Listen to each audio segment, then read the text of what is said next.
Party के मजबूतीकरण होगा, party को आगे बढ़ाने का। हमारी पार्टी जब मजबूत हुई 2024 में हम भाजपा को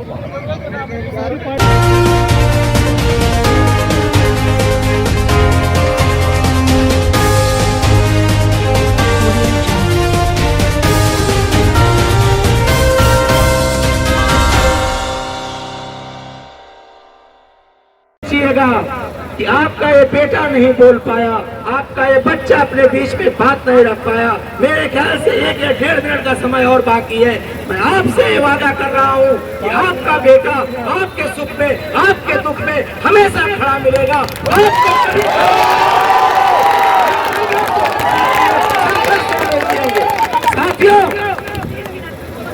साथियों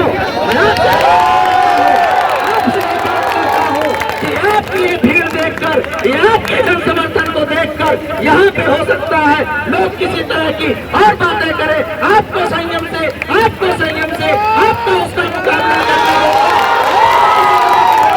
किसी तरह का झगड़ा, किसी तरह के फसाद में नहीं पड़ना होगा।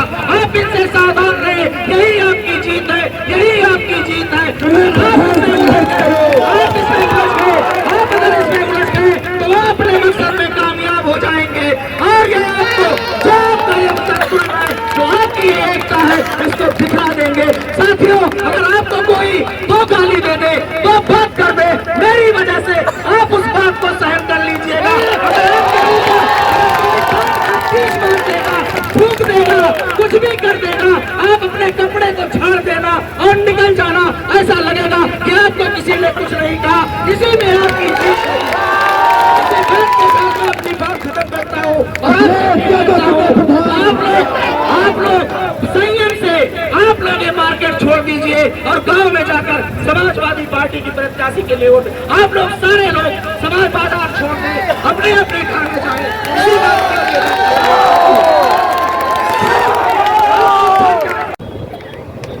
हम बर्डपुर के लिए कोई नए नहीं। हम बर्डपुर को बहुत दिनों से जानता हूँ, जब बर्डपुर का विकास नहीं था। पिछली बार जब अखिलेश जी आए थे और यूनिवर्सिटी का शिलान्यास करने, उसी समय उन्होंने घोषणा की थी कि बर्डपुर को, इटवा को, बिस्कोहर को हम नगर पंचायत बनाएं। सबसे पहले इसका कागज पत्र तैयार था, लेकिन अंतिम मोहर लगाने के पहले हमारी सरकार चली गई, इसलिए वो बच गया। भाजपा आई, उसी को आगे बढ़ाया और आपके बीच में नगर पंचायत के रूप में ये एरिया आज खड़ा है। मैं आपसे कहने आया कि ये नगर पंचायत उसी तरह से है जिस तरह से दिल्ली की सरकार, जिस तरह से लखनऊ की सरकार, जिस तरह से जिला पंचायत की, उसी तरह से नगर पंचायत की सरकार बनाने का ये चुनाव। इस चुनाव में आप अपना अध्यक्ष चुनेंगे, आप अपना सभापति चुनेंगे और यही लोग मिलकर के इस एरिया के विकास की बात करेंगे, यही इसको आगे बढ़ाएंगे, यही आगे ले जाएंगे। ये इस चुनाव का मकसद है। इस चुनाव से ना तो दिल्ली की सरकार गिरनी है, न इस चुनाव से प्रदेश की सरकार गिरनी है। केवल एक चीज होगा, अगर आप इस चुनाव में भारतीय जनता पार्टी के उम्मीदवार को हराकर समाजवादी पार्टी उम्मीदवार को जिताएंगे, तो ये जो गरूर है, ये जो भारतीय जनता पार्टी के मुख्यमंत्री का गरूर है, ये जो इन लोगों में भरा हुआ घमंड है, वो अपने आप खत्म हो जाएगा। ये धराशायी हो जाएंगे। आज आपको अवसर मिला है। हम ज्यादा नहीं कहना चाहते, हमने तो पढ़ा ही। अम्बेडकर जी जो थे हमारे, ये अम्बेडकरवादी घूम रहे, मैं उनसे कहना चाहता हूँ, अम्बेडकर डॉक्टर साहब भीमराव अम्बेडकर का 25 अक्टूबर 1949 का आप भाषण पढ़ो। उन्होंने लास्ट में कहा था, मैं लोकतंत्र आजादी तो दिए जा रहा हूँ, लेकिन मुझे डर लग रहा है कि आजादी रह जाएगी कि नहीं रह जाएगी। क्योंकि उसी समय से जात पात और पंथ आधारित पार्टियां शुरू हो गई थी और उस पार्टी के नाते हमारे समाज में भेद पैदा होगा और कोई ऐसा पुरुष आएगा जो सबको बहका के अपने हाथ में सत्ता लेकर और डिक्टेटर बन जाएगा। आज वही डिक्टेटर जब के देखो, कहीं भी आप जाओ, आपका सुनने वाला नहीं, आप शिकायत कर दो तो भी नहीं सुनने वाला। हम लोग असेंबली में जो सवाल करते हैं तो हम लोगों को घुमा के उत्तर दिया जाता है, सही बातें सामने नहीं आने पाती हैं। आज पुलिस व्यवस्था तो इन्होंने, जिस पुलिस का काम था हमारी रक्षा करना, जिस पुलिस का काम था चोरी से हमें बचाना, जिस पुलिस का काम था हमें डकैती से बचाना, उन सारे पुलिस वालों को ये इनकाउंटर में लगा दिए। इसके नाते इतने मुकदमे हैं, आज उनकी सही ढंग से विवेचना हो रही है। मैंने असेंबली में पूछा कि मुख्यमंत्री जी, क्या आप नया संगठन बनाएंगे जो थाने में मुकदमे हैं उनकी विवेचना कोई अलग पुलिस फोर्स करे, क्योंकि इनसे तो आप बहुत काम ले रहे हैं, इनसे आप घर गिराने का काम ले रहे हैं, इनसे आप इनकाउंटर का काम ले रहे हैं, इनसे फर्जी मुकदमा लिखाकर अपने विरोधियों को परेशान करने का काम कर रहे हैं। ये काम नहीं होना चाहिए। उनका जवाब आया कि हमारे पास पर्याप्त फोर्स है, सारी विवेचना हो रही है और उन्होंने आंकड़ा बता दिया, इतने मुकदमे थे, इतने जिले, इतने में सजा। आप देख ही रहे हो जो हो रहा है आपके बीच में। मैं और बहुत ज्यादा नहीं कहना चाहता, सारी तरफ बातें हो रही आपके लिए। अरे है, अभी आप टेलीविजन देख रहे होंगे, अखबार देख रहे होंगे, चारों तरफ आपके महंगाई पर चर्चा नहीं। न तो मुख्यमंत्री जी बोलते हैं, न ही प्रधानमंत्री जी बोलते हैं। हम सबसे ज्यादा परेशान महंगाई, खाने की चीजों की महंगाई, शिक्षा की महंगाई, गरीब बच्चों के पढ़ाई की महंगाई। इस महंगाई पर इनका कहीं कोई बात नहीं आती है। जब आते हैं तो दवा की महंगाई, यहाँ आते हैं तो कहते हैं मैंने गुंडों को ये मार दिया, मैंने उनको ये कर दिया, मैंने उनको वो कर दिया। यही भाषण इनका आपके बीच में आता है। और एक तरह से आज चर्चा होनी चाहिए हमारे विकास पर चर्चा नहीं। हमारी सड़कें टूटी हैं, गांव की सड़कें टूटी हैं, मेन सड़क बना दिया। विकास के लिए गांव की सड़कों का भी विकास होना चाहिए, उस पर काम नहीं हो रहा है। हमारा बजट जो पास था असेंबली में वो जिलों में नहीं आया। 31 मार्च को आया और शाम को फिर वापस हो गया। जो सड़कें बननी थी वैसे पड़ी है। तो हम इसलिए आपसे कहने आए, और क्या कर रहे हैं ये? हमारे हजारों वर्षों से हम हिंदू मुसलमान भाई एक साथ रहते हैं। हम एक दूसरे को चाचा और बाबा कहते हैं। हम उनके मिट्टी में शरीक होते हैं, वो हमारे शमशान घाट पर हमारे मुर्दे की लाश जलाने में जाते हैं। हम उनके शादी में जाते हैं, वो हमारे शादी में आते हैं। आज ये दूरी हमारी जो खत्म हो गई थी, उस दूरी को फिर से बढ़ा और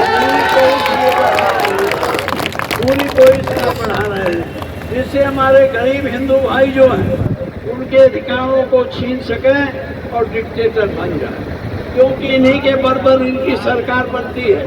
इसलिए मैं भाइयों, अभी मैं आपसे कहने आया हूँ, ये संविधान बदल देंगे। संविधान में जो आप अधिकार है वो अधिकार को समाप्त कर देंगे। आपके मौलिक अधिकारों को खत्म करने के बाद आपके पास कुछ बचेगा नहीं। इसलिए मैं ज्यादा नहीं करना चाहता अभी।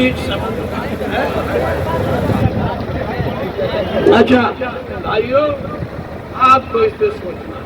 मैं यहाँ ये पिछड़े वर्ग के लड़के, हमने उनको आरक्षण दिलाने के लिए जेल की सजा काटी। मैं तिहाड़ जेल में बंद रहा, कि गरीबों को, लड़कों को नौकरियों में आरक्षण दिया जाए, पढ़ाई में दी जाए।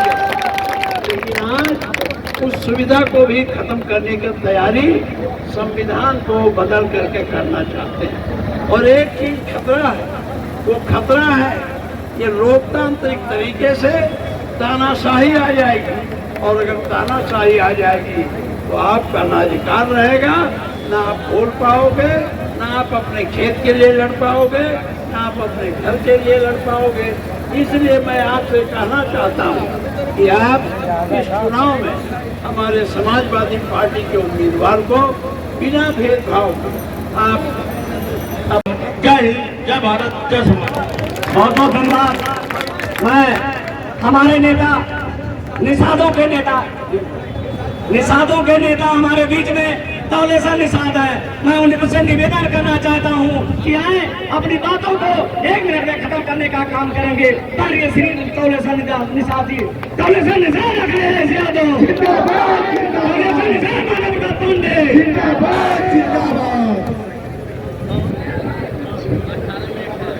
इस चुनावी सभा की अध्यक्षता कर रहे हमारे गुरु जी या समस्त नगर पंचायत के मतदातागण, समाजवादी पार्टी के समर्थक साथियों, बड़ी बड़ी अभी गुरु जी सब बुनियादी समस्या बताएंगे। लेकिन इस भाजपा के एक टैक्स आया था अभी 1.5 महीना पहले, चाहे वो सपा का रहा हो, चाहे वो भाजपा का रहा हो, जब जिले वाले आए, जीएसटी वाले आए थे, कहीं चाय नहीं मिल रही थी, चाय की भी दुकानें बंद थी हमारे सभी महानगरों में। यह है भाजपा का। यहाँ नौजवान बहुत अधिक दिख रहे हैं। इस नाते मेरी भी इच्छा जगी कि मुझे लगता है कि पहला नंबर इस मंडल में अगर सबसे अधिक कोई जीतेगा तो आरती दे। कपिल वस्तु की सरजमी है। या तो 563 वर्ष ईसा पूर्व तथागत गौतम बुद्ध जब यहाँ के आंगन में, यहाँ के बाग बगीचे में खेले थे, शुद्धोदय की राजधानी थी। या तो कपिल वस्तु का तब गौरव था, या 2012 में माननीय अखिलेश यादव जी की जब सरकार बनी और माननीय माधव साहब ने जब विधानसभा अध्यक्ष बने तो उन्होंने कपिल वस्तु में सिद्धार्थ विश्वविद्यालय की स्थापना कर ऐसा ऐतिहासिक कार्य किया। यहाँ के 10 साल पहले जब मुख्यालय के इधर, पुराने नगर के इधर जब हम लोग आते थे तो 6 बजे बाद पूरा वीरान लगता था। लेकिन 2013 में जब विश्वविद्यालय का यहाँ शिलान्यास हुआ, उसके बाद पूरे जिले में, बल्कि पूरे मंडल में और पूरे पूर्वांचल में कहूँगा सबसे अधिक आवागमन, सबसे अधिक अगर सक्रियता कहिए तो कपिल वस्तु के क्षेत्र में है। कपिल वस्तु विश्वविद्यालय से लेकर कपिल वस्तु के विकास में तमाम आयाम, यहाँ के जमीनों का मूल्य हो, यहाँ के व्यापारियों की सुविधा हो, अन्य सारे कारण, ये केवल एक मात्र माननीय अखिलेश यादव जी और माननीय माधव साहब पांडे जी और माननीय विजय पासवान जी ने दिया। जब 11 तारीख को आप लोग आरती जी के लिए जब वोट देने का काम करें तो ये ध्यान रखें कि कपिल वस्तु को वैश्विक स्तर पे स्थापित करने का काम समाजवादी पार्टी ने किया और अखिलेश यादव जी के साथी चुनाव चिन्ह का मोहर लगाकर उस ऋण को आप चुकाने का काम किए। धन्यवाद साथियों, बहुत बहुत धन्यवाद। मैं पानीपुर का हो, पिछली का हो, उधर और हो, तमाम पुल आपके नदियों में बनवाया। जहाँ जहाँ मैं गया देखा कठिनाई है, मैंने पुल बनवाए, आपके यहाँ विश्वविद्यालय बनाया। अब आपके लड़के यही उच्च शिक्षा प्राप्त कर सकते हैं। यही सबों के फिर हिंदू मुस्लिम भाइयों से, पिछड़े वर्ग के भाइयों से, ऊंची जात के भाइयों से निवेदन करता हूँ कि आप हमारी पार्टी के उम्मीदवार अखिलेश यादव माता प्रसाद पांडे,